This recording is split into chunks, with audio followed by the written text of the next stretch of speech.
Hello everyone, welcome back to my YouTube channel. ഇന്നത്തെ video എൻ്റെ morning studying റുട്ടീനാണ്.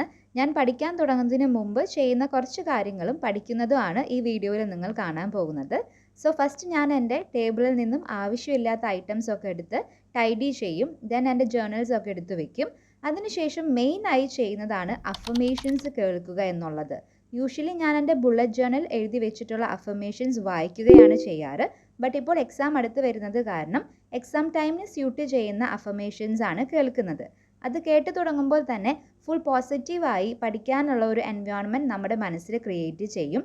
നമ്മുടെ worries ടെൻഷനൊക്കെ കുറച്ച് മാറി നമുക്ക് എക്സാം അറ്റൻഡ് ചെയ്യാനുള്ള ഒരു കോൺഫിഡൻസ് ഒക്കെ കൂടും. നമ്മളെക്കൊണ്ട് ഈ ലക്ഷ്യം നേടിയെടുക്കാൻ സാധിക്കും എന്നുള്ള ചിന്ത നമ്മളിൽ വരും. അടുത്തതായി ഞാൻ എൻ്റെ ഫേവറേറ്റ് ഗ്രാറ്റിറ്റ്യൂഡ് ജേർണൽ എടുക്കും. അതിൽ ഡേറ്റ് എഴുതി എനിക്ക് ഗ്രേറ്റ്ഫുള്ളായി തോന്നുന്ന കാര്യങ്ങൾ അറ്റ്ലീസ്റ്റ് ഒരു 3 കാര്യങ്ങൾ ഞാൻ ജോട്ട് ഡൗൺ ചെയ്യും. മാക്സിമം എത്ര വേണമെങ്കിലും എഴുതാം. ഗ്രാറ്റിറ്റ്യൂഡ് എൻട്രി ചെയ്ത് കഴിയുമ്പോൾ തന്നെ നമ്മൾ ജീവിക്കുന്ന ലൈഫ് എത്രത്തോളം മീനിങ് ആണെന്നുള്ളത് നമുക്ക് മനസ്സിലാക്കാനായിട്ട് സാധിക്കും. ഇതെൻ്റെ ഫേവറേറ്റ് ആയിട്ടുള്ള ഹാബിറ്റാണ്. അതിനുശേഷം ഞാൻ ഡെയിലി ഒരു ടൈം ടേബിൾ സെറ്റ് ചെയ്യും.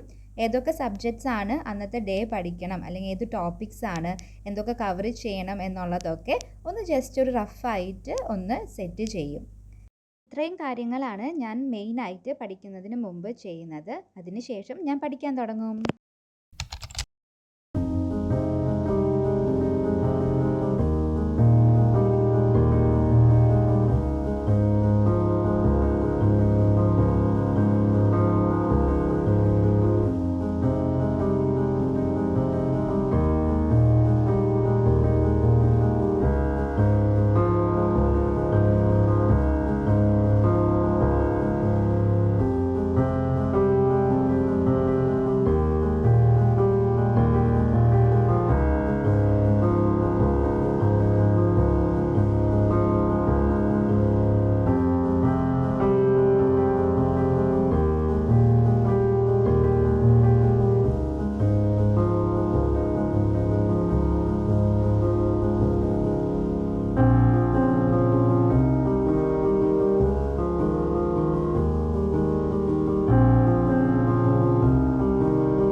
So that's it everyone. This is how my morning study routine looks like. ഞാൻ അഫർമേഷൻസിൻ്റെ കാര്യം പറഞ്ഞിട്ടുണ്ടായിരുന്നു, ഒന്നും കൂടി ഓർമ്മിപ്പിക്കുകയാണ്. Please try to listen to it. It will definitely boost your confidence and also നമുക്ക് പഠിക്കാനിരിക്കുമ്പോൾ ഒരു പോസിറ്റീവ് ആയിട്ടുള്ള വൈബും കിട്ടുന്നുണ്ടോ. നിങ്ങൾക്ക് എപ്പോൾ വേണമെങ്കിലും കേൾക്കാം. നിങ്ങൾ പഠിക്കുന്നതിൻ്റെ ഇടയിൽ ഒരു സ്റ്റക്കായിരിക്കുന്ന അവസ്ഥയാണെങ്കിൽ ലിസൺ ടു ഇറ്റ്. അപ്പോൾ നമുക്കൊരു പഠിക്കണം, എന്താ പറയുക, നമുക്കൊരു മോട്ടിവേഷന് കൂടിയാണ് അഫർമേഷൻസിലൂടെ നമുക്ക് കിട്ടുന്നത് കേട്ടോ. അപ്പോൾ ഇത്രയാണ് ഇന്നത്തെ വീഡിയോ ഉള്ളത്. നിങ്ങൾക്ക് ഇഷ്ടമായെന്ന് വിചാരിക്കുന്നു. എന്തെങ്കിലും ഡൗട്ട്സ് എന്തെങ്കിലും ഉണ്ടെങ്കിൽ കമൻറ്റ് ചെയ്യുക. എന്നാൽ പറ്റുന്ന രീതിയിലുള്ള റിപ്ലൈ ഞാൻ ചെയ്യുന്നതായിരിക്കും. And I will see you in the next video. Like ചെയ്യുക, ഷെയർ ചെയ്യുക. ഇതുവരെ സബ്സ്ക്രൈബ് ചെയ്തിട്ടില്ലെങ്കിൽ പ്ലീസ് സബ്സ്ക്രൈബ് ചെയ്യുക. Bye, take care.